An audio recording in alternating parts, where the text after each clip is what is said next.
Hi, I'm Ashton, and today I'm bringing you another trans book review. I don't know how long my roommate's going to be out. It could be another 30 seconds, it could be another 10 hours, so I'm just sitting here and I'm going to film, and we're hoping that he doesn't interrupt me, but if he does, this video might be, like, cut weirdly in the middle. I'll let you know. Also, I got my eyebrow pierced, like, 4 days ago, so my eye's still, like, bruised a little bit, which is normal. It's fine. Don't worry about it. If my face looks different, that would be why. But today, I wanted to review Theo Hendry's X Marks the Spot, which is an anthology of non-binary experiences. If you've watched my trans book reviews before, you know how this is going to go. I'm going to start with an intro, like how I discovered the book, what its presence on social media was like, what I know about the author. Then I'm going to get into the good, the unsure, the bad, and then for this book, I want to highlight some of my favorite essays, poems, arts, etc. from the anthology, just because anthologies are a little bit different than the past books that I've reviewed, so yeah. This is also probably going to be a pretty short trans book review. I know I've had ones in the past that are like nearly an hour long, so if you want to see me rant about trans books, there's a playlist for that, but if not, this is a good short one to start on. At least I think it'll be short. I don't know. I don't have as many notes as I usually would, but I do tend to ramble, so you never know with me. I'm sorry. So this is X Marks the Spot. It's not, like, giant, but for an anthology, it's a decent size. I knew about this book before it was published because I've been following Theo Hendry, who is the editor of this, on social media for quite some time. They're an absolutely lovely non-binary person. If you are looking for more non-binary people to follow, then follow them because they're great and I love them. So I guess I am a little bit biased because Theo is kind of an internet friend of mine. We've chatted a few times. They also have a YouTube, Instagram, Twitter. I'll link all of their stuff down below, as well as the link to get this book.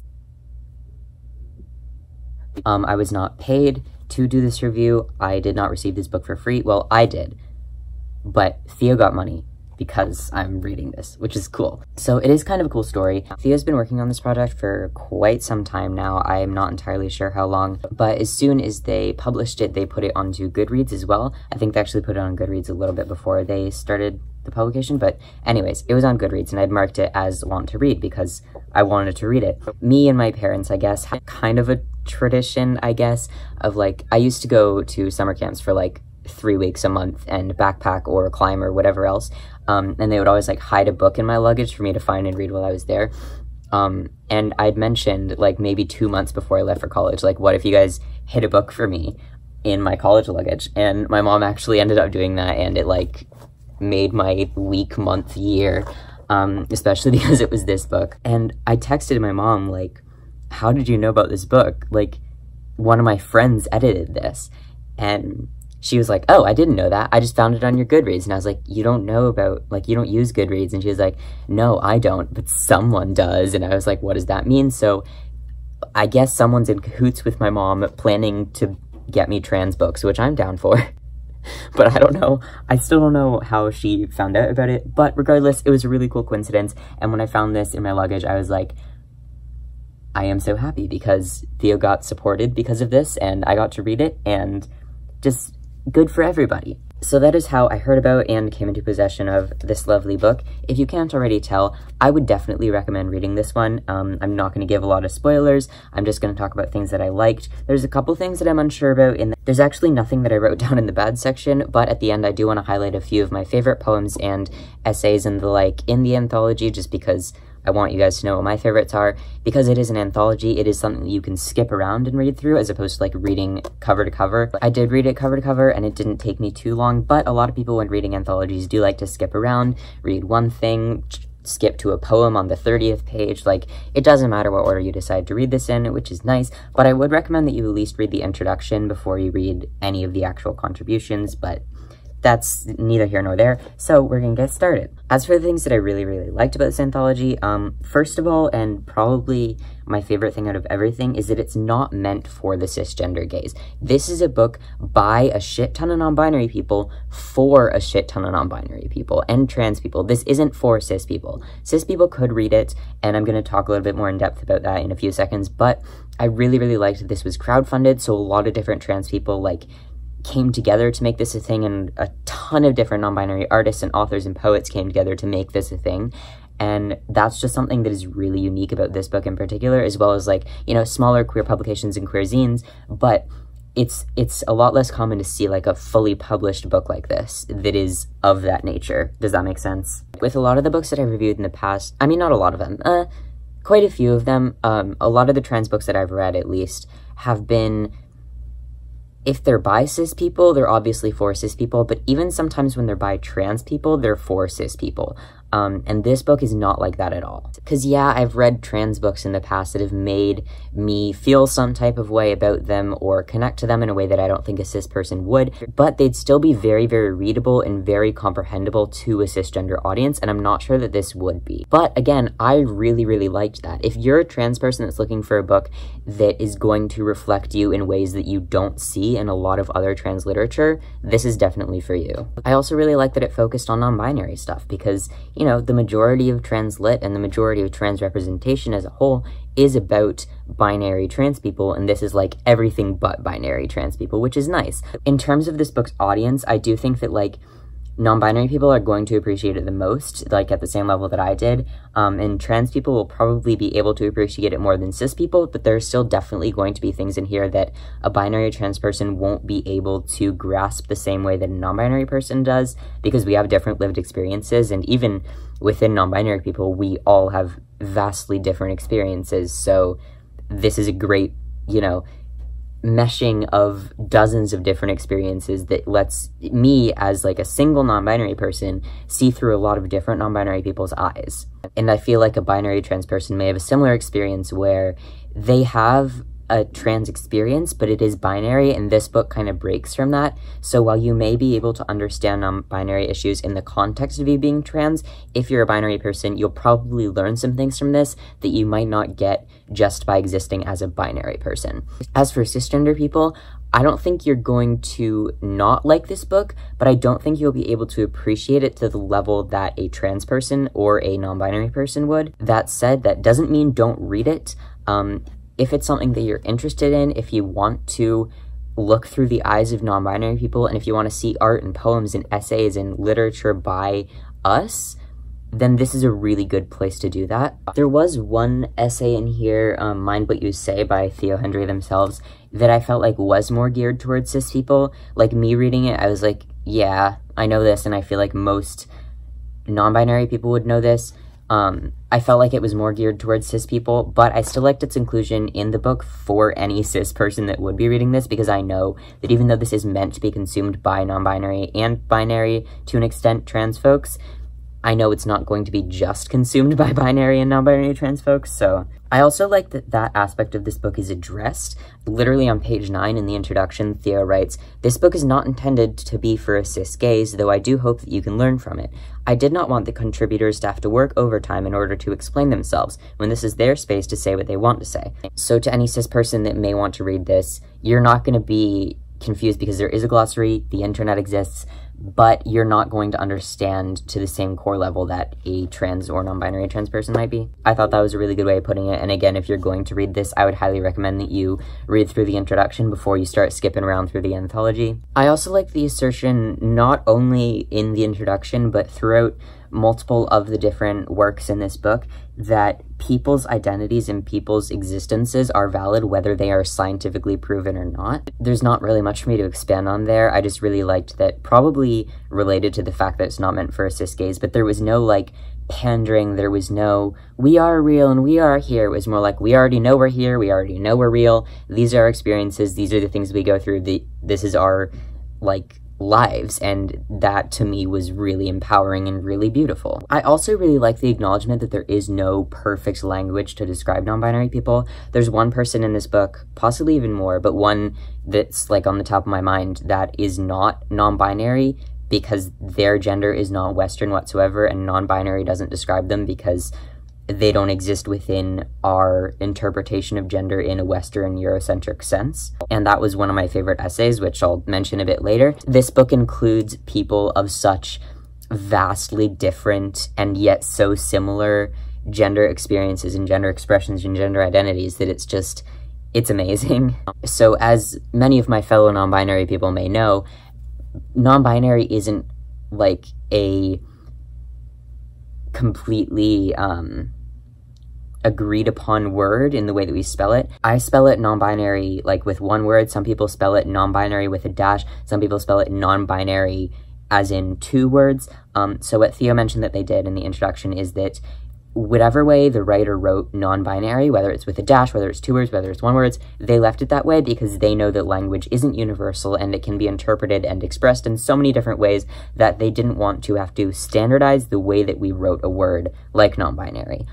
So I liked that. I like seeing the diversity of how people choose the language that expresses them. Hello, complete outfit change. My roommate came in and stayed the rest of the night, so didn't have time to finish filming, but on this fine morning as my laundry is being done, I'm gonna finish up this book review. The next thing that I really liked was that there were content warnings on every single piece that needed them, not just for like your typical things that you would have content warnings about. Pregnancy, misgendering, eating disorders, anything that could be a trigger for someone, they put a content warning for, which I really appreciated.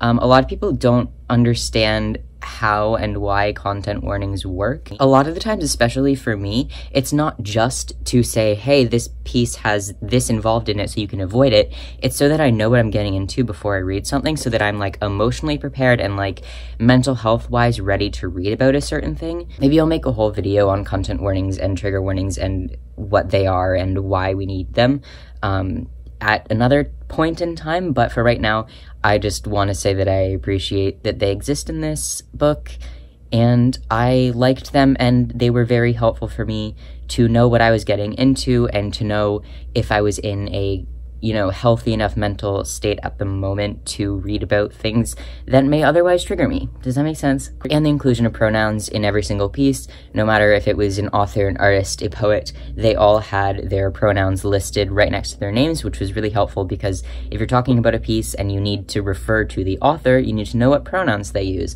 So I really appreciated that, and it makes a lot of sense since this is like a anthology of non-binary experiences, but it's definitely something that I feel like if a cis person edited this book, they may not have included that. Like, it just feels like something that could easily be an oversight, but Theo definitely included that, and I thought that was rad. As I mentioned before, I have nothing in like my bad section per se for this anthology, but I do have a couple things that I was like unsure about or not entirely happy with. One was the organization. For me, when I am reading an anthology or a collection of stories, which I guess is the definition of anthology, but whatever. When I'm reading something, I do like it to have some form of organization, and there didn't seem to be any particular order in which Theo organized these stories. It was, as far as I could tell, pretty random. There is a table of contents, but there's not anything like these ones are about pronouns, these ones are about maybe expression, these ones are about body image. Like, I would have appreciated like a more organized anthology where maybe like the pieces were put into sections, like these poems, pieces of art, and essays are about identity. These poems, pieces of art, and essays are about body image, just so that it would be an easier book to navigate. Because if you're looking for a particular thing in this, you really have to know either the author or the title that the piece is. And while that can work if you've already read it, if you're going into this with a fresh start and know what you're looking for, but don't know who wrote it or what it would be titled, then that might be not as good. I put this in the unsure section because that's just a personal preference. There may be some order to the way that Theo organized this that I am just not privy to. I would have appreciated a more clear overall like organization of what these pieces are about, but that's just me. For other people, they may not give a single shit about that, and I don't think it took away from my experience reading this overall. It's just something that I would have preferred had it existed, but it's not necessarily like detrimental that it doesn't. The other thing in my unsure category is there were mistakes. This was not edited perfectly. I love Theo, not trying to call him out, but there were 2 punctuation mistakes and 2 editing in general mistakes. At one point, I found formatting that was completely off with the rest of the book. It was in the table of contents. I found a place with a sentence that was worded out of place with the rest of the work that was in, and it seemed like there was just an extra word in there that I'm not sure the author intended to be there. There was a place where there was no period when there definitely should have been, considering the context of the work around it. Like, I'm not sitting here like, well, this poem didn't have a period. Like, no, I get that. This was an essay, and the rest of it was formatted very properly, I would say, and then they missed a period. They were very minor. 4 issues overall in a book this large isn't like the end of the world. I don't know if Theo had a secondary editor or if they edited this all themselves. Theo, if you're watching this and you need an editor for like your second anthology, hit me up. I put this in the unsure section because I don't think it's necessarily bad. I'm very picky and I notice grammatical and punctuation mistakes constantly, even in like professionally published books. So for a self-published anthology like this to only have 4, I don't think that's terrible, and I don't think your average reader would necessarily pick up on them. For me, it did detract from the overall experience a tiny bit, but I still really enjoyed it as a whole, and I wouldn't say that this is a bad book purely because there are 4 small errors. And hey, there may be 5 or 6. I may not even have caught them all, but I did catch some, and to me that tells me maybe Theo should have more than one editor. I'm assuming that they edited this themselves completely. So yeah, I didn't want to point that out as like a call out or anything. It's just something that I noticed and something that Theo could improve upon if they plan to do more anthologies or projects in the future, is maybe don't edit it all yourself. As far as I know, they did, which is incredible, and I am extremely impressed that there weren't more mistakes. That sounds really condescending, but I think you know what I mean. But yes, overall, very few mistakes, but there were some, and for me, that took away a tiny bit, but for an average reader, I don't think it would bother you at all, and I still fully emotionally connected with this book, and it didn't take away from its content for me. Does that make sense? Is that a good explanation? I hope so. And that's it. That is my whole good unsure review. I have no negative things to say about this book as a whole. There were no real problematic things or anything along those lines. But as I read this book, I did take note of the particular essays, poems, and things that were my favorites. I got chills multiple times reading this, so I just wanted to point out the individual pieces that I really, really liked. If any of you have read this anthology, I want you to know what my favorites are, and we can like compare favorites. And for anybody that is looking to pick this up and they don't want to read cover to cover like I did, and they're looking for particular essays to get really, really into it, then these are my recommendations. I didn't list any of the artworks as favorites because I liked all of them pretty much equally. As an art person, I'm very uncritical. Like, I'm just like, good art, that is good art, it's all good art. So these are just the poems and the essays and the writing works that I found particularly impactful to me. Emergence by A.E. Graythorne, Reform Trans by Mike Levine, The Only Binary I Need by Joe Newton, Bearing Witness to My Body by C.J. Venable, The Seams by Theo Hendry, I'm Full of Drains and Tubes and I'm Happy by A.V.L. McDermott, The Beard as a Symbol of Femininity by Red Fox, Dangling by Lou Ship Everman, Changing Academia by Shelby Kay, and Where is the Land by Andrea. So, with that said, I think that's all I have to say. I know this book review was a heck of a lot shorter than my other ones because I have almost nothing to critique about this anthology just because it's so wonderful, and I know I'm biased, but I genuinely think it is a very, very, very lovely thing. And if you're a non-binary person looking to feel less alone, if you're a trans person looking to understand non-binary people in a more intimate sense, if you're a cis person looking to understand non-binary people in a more intimate sense, I think this would be a really, really great choice for you. I would definitely recommend this over the other anthology I reviewed, which is Beyond Magenta. I guess that would be classified as a anthology. I had a lot of issues with that book. Got a whole review on it if you would like to hear me rant about bad trans representation. But this was some good non-binary representation, and I really, really appreciated it as a whole. And creds to Theo for really putting in the work and creating something as wonderful as this. Overall, would I recommend this book? If you think you would like it, if you think you would like an anthology of this type, then you will. I don't think this will disappoint anybody unless you hate non-binary people in the first place, in which case, why are you watching this video? But yeah, overall, I'd give it a solid like 9.5 out of 10.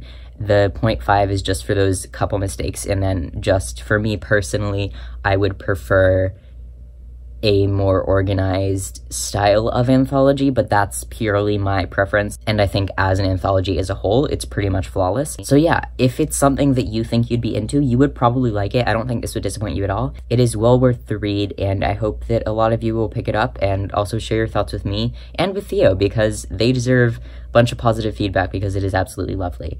And that is all I have to say. Just so you guys know, I have a shit ton of books on my, like, to-read list right now. I recently finished 100 Years of Anti-Fascist History comic book thingy. It's a really long title, I can't remember it. I'm reading Capitalism versus the Climate right now by Naomi Klein. I have a book on anarcho-syndicalism after that, and then I want to reread a couple trans books to review. The one that's titled The Teasler by Lord Jane Grace, I want to review that one, and then I have a couple other ones that I also want to review. I think both of them that I've already read. But yeah, there will be quite a few more book videos coming up. I might do an overview of my recently read Leftist Lit if you'd be into that, and then more trans book reviews coming, I hope. So I really enjoy making these. I've always loved books, and obviously being trans and LGBT stuff in general is a big passion of mine, so these two things like mesh together very nicely. But yeah, that's all I have to say. So goodbye. I hope that if you're non-binary, then you could get some solace out of this book, because I think it is beautifully put together.